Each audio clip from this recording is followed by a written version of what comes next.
Good afternoon, everybody. Welcome to the Commission on Connecticut's Development in the Future, our regular meeting Monday, December 5th at 3:04 p.m. Martin Heft, Undersecretary, Office of Policy and Management, co-chair. And Jason, want to introduce yourself? Good afternoon, everybody. State Representative Jason Rojas, happy to be here and do an initial review of the reports that have been submitted this far. Really appreciate all the work that's been done. Thank you. Just as a check on our attendance, are we all set?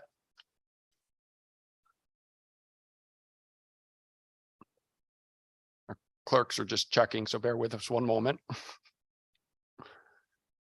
While they're doing that, I'll just remind everybody that we are on CTN, and just as a reminder to mute your devices if you're not speaking, and when you do speak, to please identify yourself and turn your video on.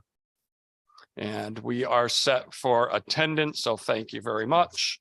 Our first order of business is the approval of October 3rd, 2022 minutes. If I could get a motion to accept those. So moved. Second, if you would just, for record, just identify yourselves, please. Moved by Senator Cohen. David Barkin. Thank you very much, Senator and David. Is there any discussion, questions? Hearing none, we will just do a quick voice vote on the minutes. All those in favor signify by saying aye. Aye. Aye. Terrific. Is there anyone opposed? This is Kylie. I'll abstain since I wasn't at the meeting. Thank you very much. And is there any other abstentions? Yes, this is Betsy Guerra from Cost. I'll abstain as well. Thank you. Thank you, Betsy. Okay, with that, then the minutes are approved. Thank you. As we move on into the working group recommendations, our staff has sent out all 5 reports to everybody. So everyone's hopefully has had a chance to either at least peruse through them. But what we're going to do today is just kind of get a high level report of what the recommendations are from each of the work groups. As we move forward over the upcoming months, we're going to get full reports from each of the work groups that you'll be able to actually go in more detail. And we'll be taking each of those by month basis. So everyone will have a full opportunity to go through the whole plan and actually discuss and review all of the recommendations. So I greatly appreciate I had a chance to read through all of the working reports since they got distributed. I'm very pleased, as Representative Rojas has stated already, of the work that's gone into them, and thank everybody for all of the hard work and diligence that has gone into them. Know that the work's not done yet in your working groups. As we continue to review here, drafting up legislative proposals, as well as coming up with our final report, that there'll still be continued work that we'll have to do. So with that, we're going to go into the working group recommendations. And because of some people's schedules, we're going to go out a little out of order on what's on the agenda here, because we know some people do have some time restraints, and greatly appreciate them taking the time out to be with us here today to review this. So we're going to start with the State Consolidated Housing Plan with our co-chairs, Representative Williams and Kylie Goslin. Hey, everyone. Thanks for having us go through our recommendations today. Thanks to Rep. Williams for his support, and Anika, who I see on the screen as well, who's been part of our working group.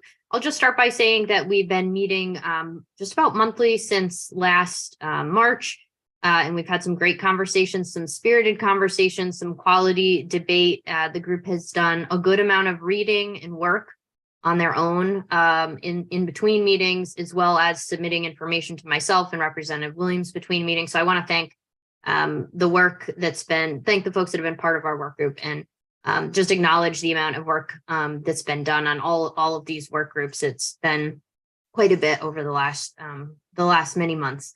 So I'll quickly walk through our recommendations. Unfortunately, do have a hard stop at 3:30. The report I submitted to the group has a little bit more information that we are going to be adding, as well as a couple typos that I caught. So we'll be doing some cleanup work, and we're committed to meeting again as needed based on the recommendations of this commission and or others as legislative items and efforts may be put forth. So without further ado, there are sort of three main recommendations and then some sub recommendations that the group came up with. First, I think it's important just to note for folks who aren't familiar with the Consolidated Plan of Housing is that this is a document that HUD requires the state to put out every 5 years, and it really is tied to how the state intends to spend allocate several specific sources of HUD funding. And that's really the restrictions of the Consolidated Housing Plan as designated by HUD. And so the group looked at the existing Consolidated Housing Plan, as well as prior housing planning documents that the state has put out. And we also looked at any statutes that reference the Consolidated Plan or the old state long-range housing plan. And the overall recommendation from the group is that it would be a benefit to the state if the state worked to produce a broader long-range housing planning document every 5 years. Now, this could be the Consolidated Housing Plan that could expand beyond the requirements of the HUD document to include other sorts of things. Or it could be an alternative document that the State Department of Housing and or OPM or other DACD, other groups could be involved in creating that aligns other planning documents that the state already creates with the Consolidated Housing Plan. So there's kind of several different types of planning documents currently in existence, and the group felt strongly that there needed to be sort of one overarching one that aligned and brought those plans together so that there's not any sort of conflict, and so that there's some continuity between how the state is intending to spend both state and federal resources where it sees housing need in one broad document. Second, the state within this housing planning document, the group made 7 recommendations about things that should be included in that plan, and I'll go into those momentarily. But the group wanted to acknowledge that as part of their recommendations, that there would need to be additional staffing at the state level in order to carry out the recommendations that they've put forth in order to do the kind of planning work that they felt really was needed in the housing space in Connecticut.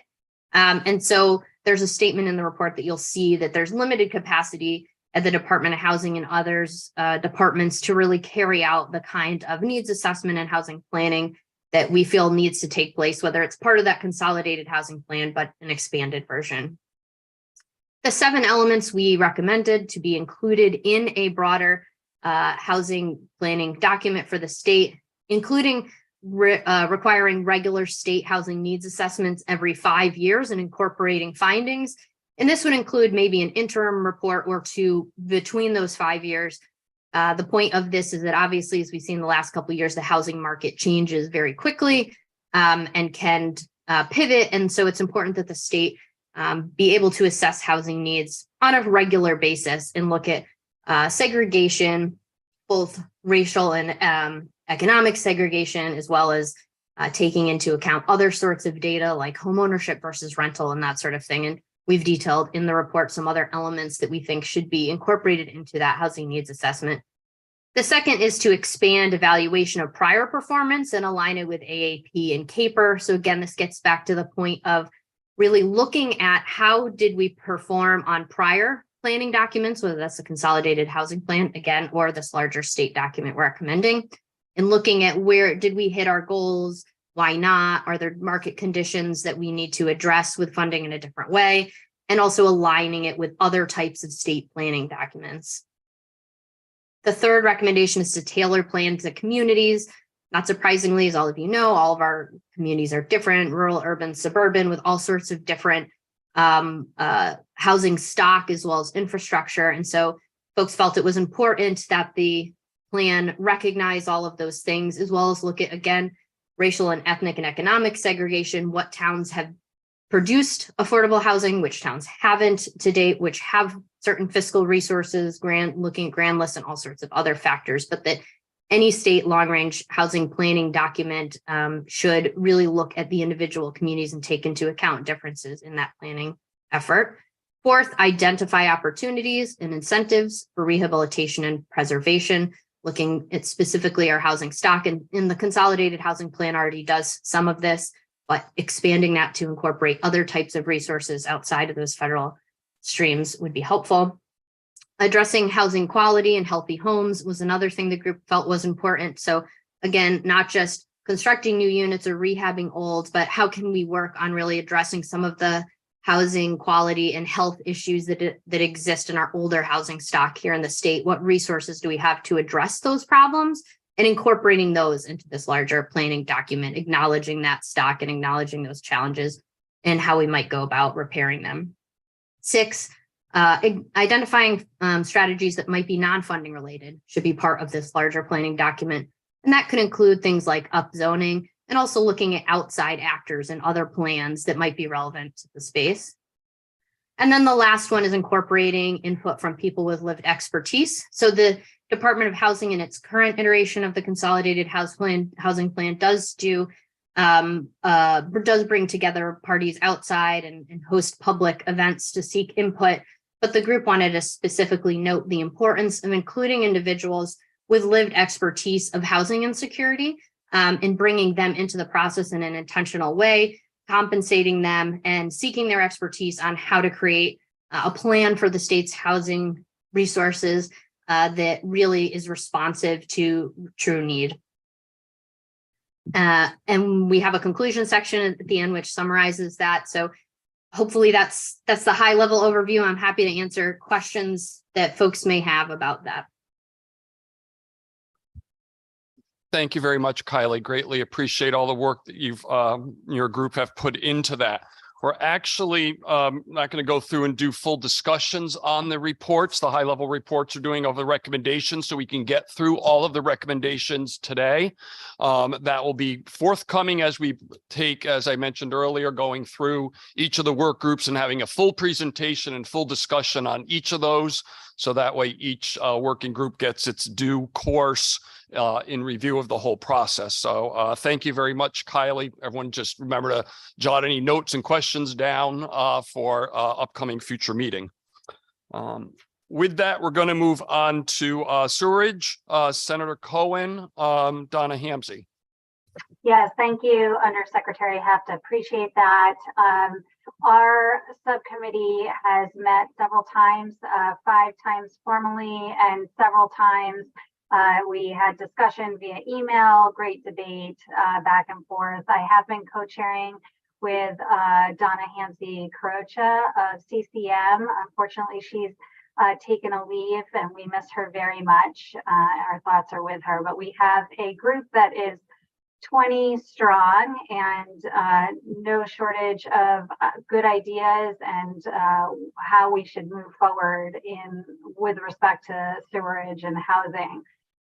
So I'll just go through our top line recommendations. And as you mentioned, I know we'll have an opportunity as we move forward to really go more in depth.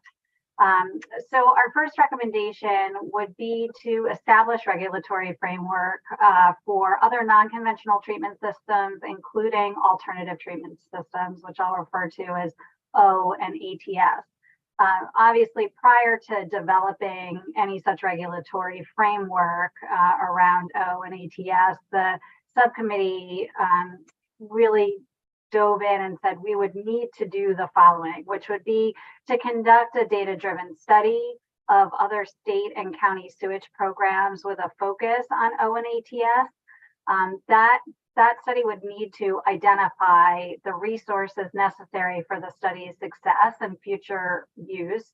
It would, within those resources, we'd obviously need to understand what sort of contracted consultants we would be using and their expertise. We need to understand what sort of internal staffing requirements would be required, as well as what sort of capital funding would be required. Within the study, we'd like to see a compilation of programs developed by different states with a focus on New England. Like to see successes and what program elements made them successful. like to see the level at which each project is managed, be it local, county, state, and by what means, permitting, regulatory framework, etc. We'd like to see and explore within the study where alternatives might be better suited and what situations. We'd like to see oversight, identification of oversight. Who's the responsible management entity and what does that entail? There's a required level of operation and maintenance. Who would be the service provider? What's the cost of service? Who pays for that service? And what is the required monitoring, the sampling and reporting and maintenance of the same? We'd like to see within the study an examination of sewer capital reserve requirements that should be implemented based on other state regulations for common ownership associations. And ultimately, we'd like a summary of all of the learnings prior to the overarching recommendation to develop the framework around O and ATS. Another recommendation coming out of the Sewerage Subcommittee is that there be the development of municipal plans with infrastructure intersections. Currently, municipal water pollution control authorities prepare and update water pollution control plans in conjunction with projects seeking clean water funds. And municipal plans currently of conservation and development include the requirement to identify sewerage system and infrastructure. We really want to delve in there, have oversight and review of these plans by the DEEP and DPH with coordination from the COGS, the Councils of Government, coordinating and potentially providing oversight there. Third, it's the recommendation of the subcommittee that there be better coordination between the DEP and DPH. There's currently a delineation of responsibility above and below 7,500 gallons per day. And, you know, system restraints prevent some of that coordination between the two agencies as well as municipalities. So there was some wide discussion on state agency actions being consistent with the state plan of conservation and development, including the sewer extensions under the purview of DEP and water extensions under DPH. Examination of the rationale and clarifying jurisdiction and enforcement authority over common ownership systems, those in the 7,500 gallon per day division. And evaluation of the adequacy of resources for oversight and enforcement of failed systems, review of water pollution control plans, and new permits. There was some extensive discussion around updating systems, database systems particularly, and really developing a good statewide database systems for all agencies that perhaps the municipalities could tap into as well. Fourth, it's the recommendation of the Sewerage Subcommittee that there be better coordination between municipal, state government, and the COGS, sort of building upon the previous recommendation. Considerations might include requiring water pollution control authorities to prepare and regularly update water pollution control plans at intervals to be determined, adding wastewater systems to the required infrastructure identified in municipal plans of conservation and development, and requiring municipal plans of conservation and development and water pollution control plans to be consistent with the state POCD. And finally, it is our recommendation that an education program for other treatment systems be explored and or a testing and study center be implemented similar to those in Massachusetts and Rhode Island.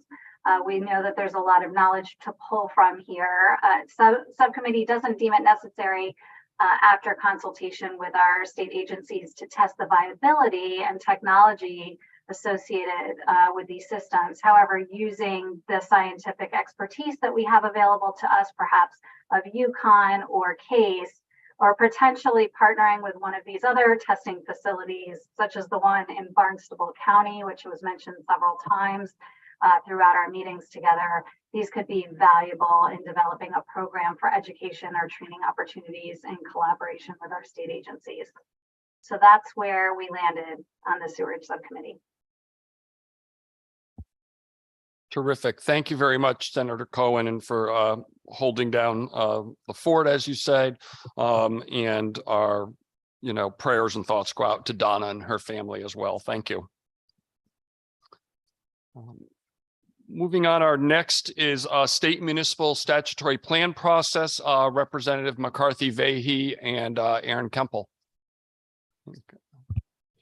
Thank you very much, Mr. Heft. And at this point, I've really been solo. I believe Ms. Kemple is no longer actively serving in the role, and I want to thank her for her work. Our group has met a number of times as well, and I want to particularly thank Rebecca Auger from OPM for her incredible work in helping and really bringing together the ideas of the group and writing our report for us in consultation with all of us through our regular meetings. So the State Plan of Conservation and Development, which I'm happy to report was finally passed, as we all know in the last session. Really the goal is for this to be a shared strong vision for the future of our state and an effective mechanism for achieving that vision. A document that would be consulted repeatedly as opposed to what's currently a more lightly regarded document, as we said in the report. And this partly could happen by strengthening the executive branch ownership with more specific goals and flexibility with the changing conditions. Specific to the vision piece, looking at more of a long-term view, the 10 to 20-year time horizon, which I heard reflected in Ms. Gosselin's remarks as well. Using data to analyze existing conditions, certainly GIS, but other uses of data that will help that analysis, and then direct state spending to support the objectives, connecting this to local actions via the COGS, and I'll talk more about the COGS in just a moment. Our recommendation or the report does suggest maintaining this as an executive branch plan that OPM drafts, with the General Assembly approving a plan, but the deemed approval if not otherwise acted upon, therefore thereby avoiding the type of situation that we had where there were a number of years that went by before the plan was adopted. And that this plan would guide the COGS actions as well. In terms of engagement in the process, we'd like to assure that there's a creation of reasonable targets and objectives, and have early engagement and buy-in from stakeholders, including the executive branch, our COGS, and others, as we take this out to a broader outreach, using technology to be able to gain additional input, not just relying on public hearings, but more personal and directed outreach to some of the stakeholders, including local planning groups. And ensuring the implementation of the plan, wanting to make sure that the regional COGS, the regional plans are consistent with the POCD, and which would then provide guidance for those member municipalities. Creating a better feedback loop to identify and implement the plan and track implementation, as well as to identify hurdles to implementation. The bottom line is the state C&D plan, our hope would be that it would take a stronger lead in driving that regional and local planning, but that the COGS would need to play a role in that, an important role, and that additional funding would likely be needed for the COGS in order to be able to do that. One potential benefit to municipalities, or an option that we talked about in the recommendations, was to allow a municipality to adopt a regional plan of conservation and development, which could thereby save that municipality a significant amount of time and funding, because that is a pretty heavy lift. We did specifically look at legislative recommendations for the upcoming session, and I will give two caveats before I talk about those. When we talked about our report as a whole, we had some extensive discussion about the fact that we do think there will need to be other additional legislative recommendations as this group continues its work and conversation. You know, some of the things that I touched on in that report need to continue to be fleshed out and talked about specifically. And we did have an extensive conversation about fiscal impact, and there was some decent back and forth among the working group members about whether to include fiscal impact as part of that process. The group consensus landed on the fact that municipalities and agencies do their capital planning process usually as a separate process from the plan of conservation and development, but certainly a recognition of those fiscal impacts together. So specifically for the 2023 legislative session, there are two specific recommendations, one of which is to amend section 16A27 to eliminate some of the mandates that have accumulated over the years, and to clarify the focus of the plan. So to establish that vision and set measurable objectives for the state investments and encourage coordinated development. The second of those recommendations has to do with the timeline. And it would adjust and amend section 16A28, which adjusts the process milestones. We did do that in the last session. We made some adjustments to address the fact that we were so late as a legislature in passing the state plan of conservation and development. But this recommendation is really more geared towards enabling more time for OPM to have that initial engagement with stakeholders prior to submitting the first draft to the continuing committee. So again, referencing what I said before about wanting to get that early buy-in, reaching out to stakeholders and being able to have some of those conversations. It would then shorten, on the other end, it would shorten some of the broader open public engagement period from 5 months to 4 months. And I will just make an editorial comment in that the last time there was the rounds of hearings around the state, there was very low attendance. So I think the idea being we want to get more input, and that this recommendation, there was broad consensus among the group that this would actually allow us to get more input, even though when you look at the shortening of the public engagement period, that may seem counterintuitive. And finally, again, would say the group, our final words of the report were that further changes may be warranted as the plan gets developed, and specifically with the priority funding areas and the locational guide map. So I know there's a lot more to talk about with it. I want to say thank you to Martin Heft and to Representative Rojas. As the current chair of planning and development, I will be leaving that role shortly.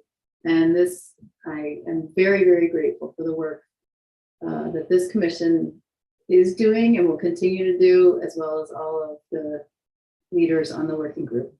Thank you, Mr. Heft. Thank you, Representative, and we're not going to let you go that quickly. That's right.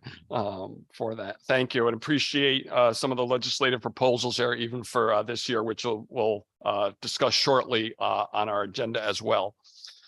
Moving on to model code and design development, Representative Zulu and David Barkin. Thank you. So I'm happy to announce that we finalized our report at our November meeting and submitted it.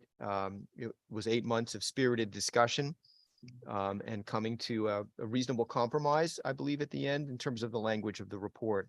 And similar to other reports that I've already heard, there was a focus on leveraging the ability of the COGS to support efforts of the towns as it relates to the model code and other zoning related issues.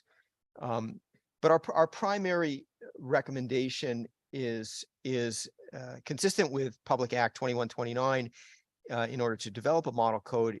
And this would be, I guess, a legislative recommendation would be that we do require funding in order to develop a comprehensive template for towns to use in order to establish a document that identifies common architectural elements, site elements, building types, code review standards, procedures for approval of buildings and streets, and a manual for context appropriate streets complementing building types. So that would be our number one priority. In addition, we felt that, and I guess this is sort of bleeds over into some of the other groups possibly, but we spoke a lot about enhanced land use planning at the state level. So using at the OPM, the Office of Responsible Growth, to help develop land use best practices, help a referral process to understand the regional impacts of focusing on regional impacts, not so much on local impacts, allow the COGS to be a conduit to assist towns with that. And then to provide training and members and funding to help facilitate peer learning amongst different zoning commissions.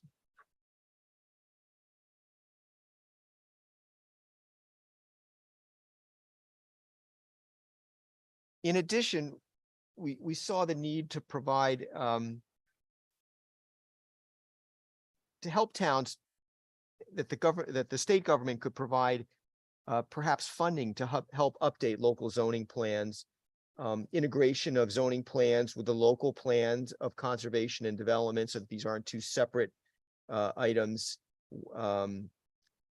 and to allow the synchronization of the plan update cycle to allow to align with regional plans was a further recommendation. Finally, we saw a need to improve coordination to support effective and efficient plan implementation, specifically inventorying of state funding to help localities understand what's available, and collecting and sharing data on infrastructure. Again, some of these recommendations branch into the interests of other working groups, but we thought this was all part of the discussion that we engaged in surrounding the model code working group. And that's my report. Terrific. Thank you very much, David. Appreciate it. And our last but not least, municipal affordable housing plans, Representative Roland Lamar and Tim Hollister. Representative Lamar, if you want to go ahead. Tim, I think I'm in the doctor's office right now, so I think we're better off with you moving forward. Except to say that Tim has done 85% of the work and 98% of the writing, so it's perfectly appropriate he's presenting for us here today. Okay, thank you. Good afternoon and happy holidays, everybody. You have our most recent draft, and I will say that it is complete in the sense that I think we've covered all the bases, but is certainly not final, both in the sense that we have some gaps to fill in, some sources, citations, appendices. But more importantly, we decided at our meeting last week that we would like at this point to circulate it among what I will call stakeholders for comment before we finalize. For example, and this is not by any means a complete list, but CCM, the Council of Small Towns, the Bar Association Planning and Zoning section. There is a group of consultants who actually help the municipalities with quite a number of the plans. We'd like to have them take a look at our draft and see if they can make recommendations and suggestions for improvement. And I don't know if this is realistic, but we think we can accomplish that in the next 4 to 6 weeks, at which time we would hopefully be ready to really finalize the report. The most notable thing that the group has done since we last met as a full commission is that we have reviewed 110 of the reports, which is all those that were filed as of November 1st. And I think it's pretty close to all those that have been filed under 830J. And just to emphasize that, I'm going to say that we read every darn one of them cover to cover. And in the report, we have now summarized in what is section 4, our observations, and maybe more importantly, incorporated into our recommendations, which I'll get to in a moment, what we learned from this real-time laboratory of having these reports available for our use. I would summarize just a few things about the reports. I would say that most of them do a very good job at what I'll call a housing needs assessment, market analysis, and identifying so-called cost burden households. Really good job on that. Several, somewhere in the range of 10 to 15, contain specific recommendations for revising the town's land use regulations and identifying specific locations where those regulation amendments could be applied, specifically to promote affordable housing development. Several cities, notably Stamford, Meriden, New London, have really good sections, a very robust program for maintaining their already diverse housing stock. So that's the good news. However, unfortunately, as we were said in section 4 of the report, unfortunately, the predominant characteristic of the town, plans that have been filed, maybe 75 to 80%, and this is not a criticism, it's an observation, is the absence of specific concrete steps and timetables for carrying them out. There are several reasons for that, but there is also just a little bit of an undercurrent of sort of resistance to the task, if I can put it that way. And then the other reality is that almost none of the plans went through the legal requirements that were imposed by Public Act 21-29, the very legislation that created this group, and tried to sort of run their existing land use codes and regulations through the lens of that legislation to see if they conform. So in a word, we found the plan review frustrating. We had hoped for better. I'll put it more positively. We have an enormous opportunity ahead of us to do better in the future. So with that introduction, I will just summarize what our recommendations are. And if you have our draft, these are on pages 36 to 38, and there are 27 of them. I'm not going to read them all, but I'm going to focus on the ones that I think really get to the core of what we tried to communicate to the towns as a guidance document in the future. And number one, this is recommendation number 8, is bring the town's regulations into conformance with General Statutes 8-2 as amended by Public Act 21-29. Specifically, promote economic diversity and housing choice, allow multifamily housing, adhere to the affirmatively furthering requirements of the Federal Fair Housing Act, ensure that regulations do not intentionally or indirectly maintain or promote racial segregation, eliminate minimum floor area requirements in excess of the public health and building code, eliminate excess parking requirements, conform to the state law about alternative dwelling units, or if opting out, adopt regulations that still promote so-called ADUs. Eliminate caps on the number and percentage of multifamily units, eliminate town character or similar phrases as a zoning approval criterion, eliminate excessive application fees, and eliminate zoning approval criteria that specifically refer to public school impact and property tax revenues as a metric in zoning decisions. Now, that is all just by way of conforming to the existing law. Then we have review all zones for what, if any, residential uses are allowed and revise regulations that unnecessarily exclude residential. Review all residential zones for rules that unnecessarily limit density. Review the definition of buildable land. Enact zoning regulations that provide for what's called middle housing, generally 2, 3, and 4 unit structures. Revise the town rules on rehabilitation of existing structures and eliminate unnecessary restrictions. Ensure that town regulations allow affordable housing to be proposed by both for-profit and nonprofit and governmental entities, not just 1 or 2 of those 3. Be sure that the plan identifies and promotes the units for the most needed types, elderly, disabled, and lowest income. Avoid design standards that add unnecessary cost. review the procedural requirements that to eliminate or mitigate things that add unnecessary time and cost. Review residential zones to make sure that they are practical and available for property owners. Review all non-residential zones to determine if residential or mixed use can be adopted. Review land proximate to public transportation for the opportunity for transit-oriented design. Review the town's fair share calculation, which is, we understand, has not been adopted yet in Connecticut, but it is a way of looking at regional and local need. Review the subdivision and wetlands regulations for requirements that add unnecessary expense or delay.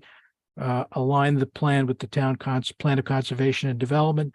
And then finally, review town ordinances and finances for potential direct financial assistance that can make existing residences more affordable. An example of that would be property tax relief for the elderly, or promoting lower cost USDA or CHFA mortgages. So I'll stop there. The point is that none of the plans basically that have been filed already bears a resemblance to reviewing the existing regulations at that level of detail, and that's what we're trying to promote. Now, we realize we're laying a pretty tough task in front of the towns in the future, but we tried to be specific with our criteria to cover all the bases that should be covered in one way or another, and that's what our draft report says at this point. I do want to note that group members Betsy Gower, Lamont Daniels, and Kylie Goslin are on the call here, and certainly Representative Lamar and I thank them and all the members of the committee. This was an extremely hardworking committee, and I was the scrivener probably because I adopted that role for myself, but this was truly a team effort. And I think when we make our final report, it's going to be a matter of consensus, which will be a matter of great pride and accomplishment to the group. Thank you, Mr. Heft. Thank you very much, Tim. Greatly appreciate that. So before we move on, just, we'll give a quick opportunity if there's, like a burning question, if you will, or something that, you need to get clarification on something that was mentioned by one of the working groups. I just want to give the opportunity for anyone to ask that without getting into full discussion of that. But if there was a clarification or some high level matter that they wanted to just bring up.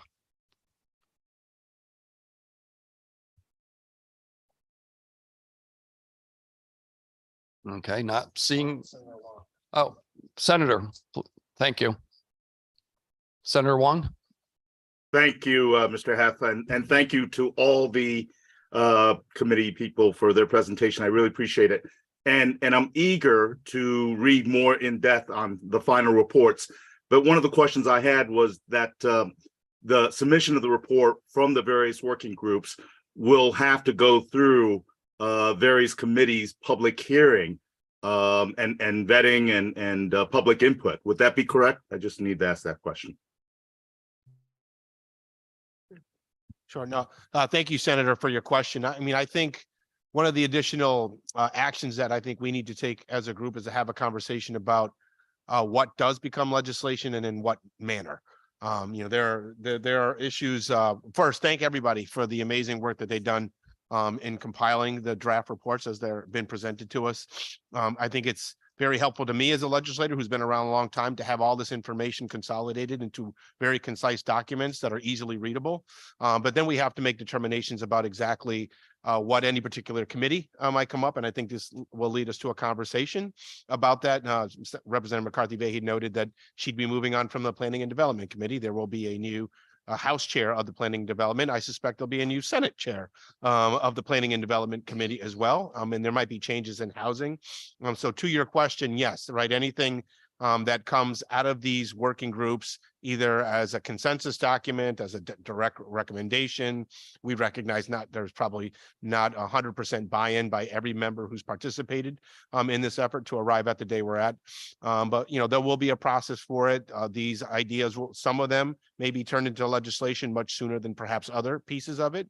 And they will go through the process, I think, as Senator Wong was alluding to. Thank you, Mr. Chair, and I appreciate that. And I do want to reiterate, I appreciate the efforts of everybody in the work group. That was a long time in work. The other question I had, we have the various dates for 2023. Now, obviously, as the good chair mentioned, there will be new committee assignments, and the way that the statute designation for membership onto the various onto this commission is by the ranking and chairs of the various committee. Will they also be changing as well, given the new committee assignments? Okay. Yeah, thank you, Senator, for that question. I'm going to bring that up later in the meeting. So yes, as the committee leadership changes, it will change the membership of this commission effective, in January when those new people take office or are appointed to those positions. And of course, we welcome everyone that has worked on this to continue, joining us, and participating in these meetings. Well, I just wanted to reiterate again, my thanks to everybody for participating in this and look forward to being part of that as well into the future. Thank you. Thank you, Senator. Okay. Is there anyone else? Okay, hearing no one else, we'll move into business. Excuse me. So one of the things as we were talk with was 2023 legislative proposals. As we know, our report's not due until the end of 2023, till actually January 1st of 24. But we said there may be some pieces that we may want to look at. As we know, in the state municipal plan report on page 8, some legislative recommendations for this upcoming session are recommended in there. Want to obviously provide the opportunities. Other people have any thoughts of things that might be able to be put in now. I know there was some discussion previously and with just some members of this group and outside on looking at the municipal affordable housing plans about getting the municipalities to make sure that they file those, timely.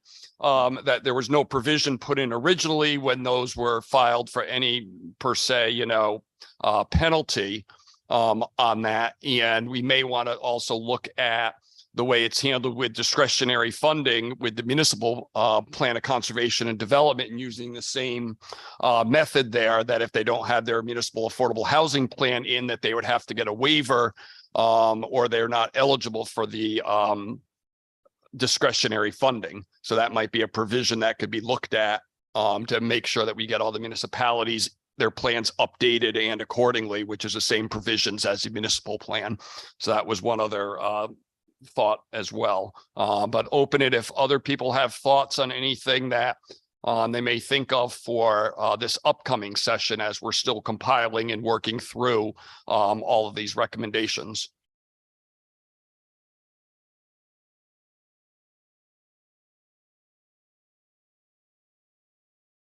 Representative McCarthy Vahey.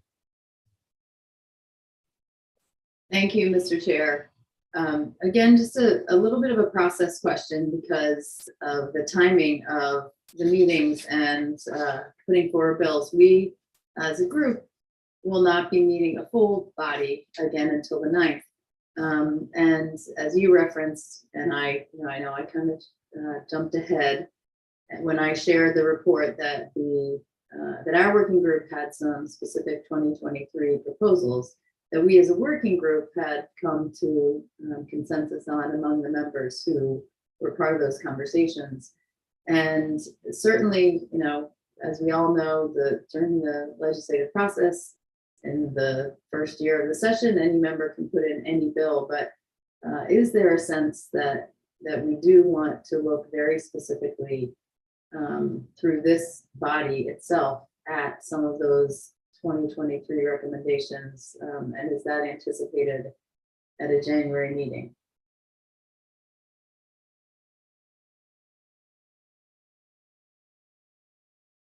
Thanks, Representative. I have my Zoom on at the same time that I'm here live in the room. So, yeah, thanks for your question on that. Yeah, I think we will have time after the January 9th meeting. The proposed bill deadline I don't even think it would be expired by the 9th. It's the following week. So there will be time for individual legislators to submit legislation, but obviously as part of the committee process, committee chairs have a lot more flexibility and a longer timeline from which to raise bills. So we hope that committees at the outset will raise vehicles for some of these ideas. And then as we begin, continue to work through the process, one as a commission, and then two, working with the legislators who also serve on the commissions, coming up with an idea of what is ready to be debated in the 23 legislative session and what might have to wait until the 24 so that the groups can continue the work that they're doing to flesh those ideas out.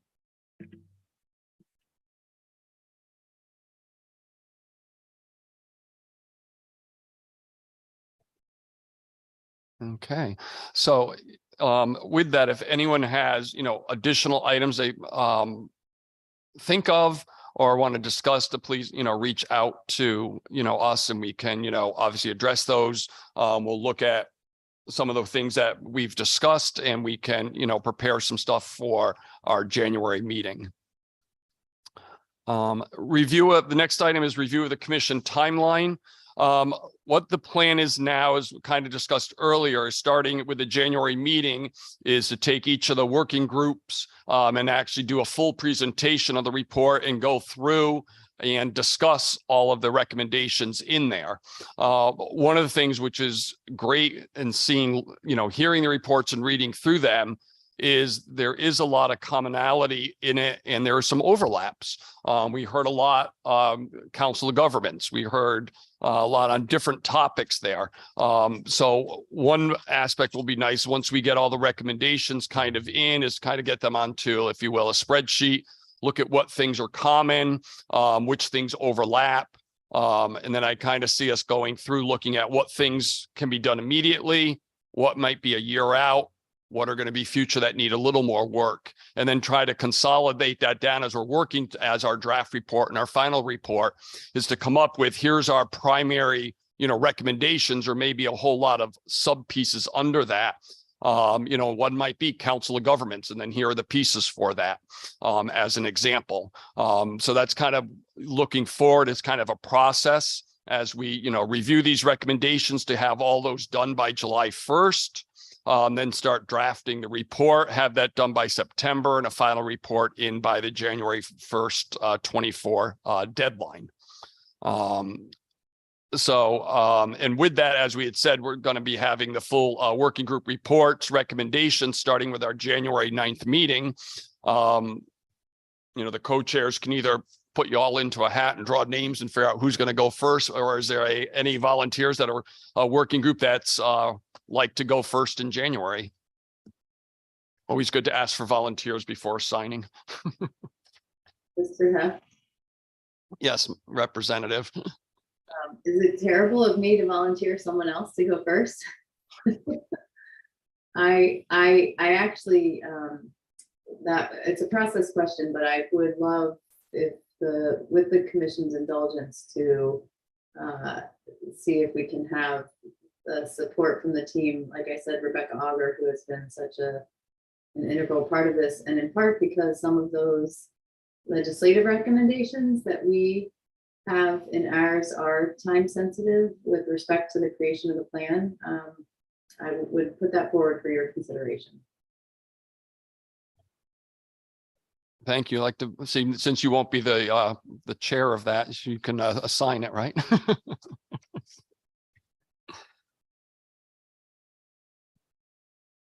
Mr. Heft. Yes, Tim. On the reality that if you set a deadline, we will know what's in front of us. I don't think our working group could be ready by January, but I would bet we certainly could be ready for February. So if that works, I think we could take that slot. And obviously there's certainly a lot to talk about in our recommendations and legislative recommendations. So. Great. I appreciate that. What we'll work on to start out with is we'll start January with the state municipal statutory plan process, and then we'll get the schedule out for the rest of the month so everyone will have advance notice of that. Thank you. Do you have anything else you want to mention on that part? Okay. With that, also want to just put out there that if part of your working group report that you have other ideas for potential full commission, presentations, if there's a piece or that you need to put in with that, to please keep that in mind as well. That we're more than happy to have those come in as well. And then with that, we move on to our 2023 meeting schedule, which you do have a proposed schedule in here, which changes our meetings from bi-monthly to monthly. That is due obviously to making sure that we get all of our work done in our timeline. Obviously, if we don't need a meeting, it would get canceled, or if we have to add a special meeting, it would get added. These are typically the sticking with the first Monday of the month at 3 o'clock. You will notice that there's a few of them that we've adjusted. June, because of session ending that first week, we pushed it off a week. July because of July 4th, and September because of Labor Day, so holidays. But the dates are all there, keeping with just the same time and first Monday, except for those that I mentioned. So if we could get a motion to accept the 2023 meeting schedule, that would be great. So moved. Greg Ugaldi. Thank you, Greg. Is there a second? Yes, Francis Pickering. Thank you, Francis. Is there any discussion? Hearing none. All those in favor signify by saying aye. Aye. Aye. Aye. Thank you. And we'll get that filed appropriately with those that need to have that. So with that, our next meeting is on January 9th, which we will have the presentation from the state municipal statutory plan process. Is there other business that anyone needs to bring up before we go to the public comment period?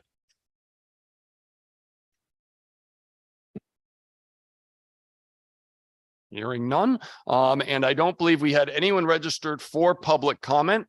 No one registered for public comment. Okay, so we can move on to wonderful item number 7, which is adjournment. So at 4:01, we can take a motion to adjourn. Don't everybody jump at once. So So moved. moved. Second. Second. Thank you. All those in favor signify by saying aye. Aye. Thank you all very much. Enjoy.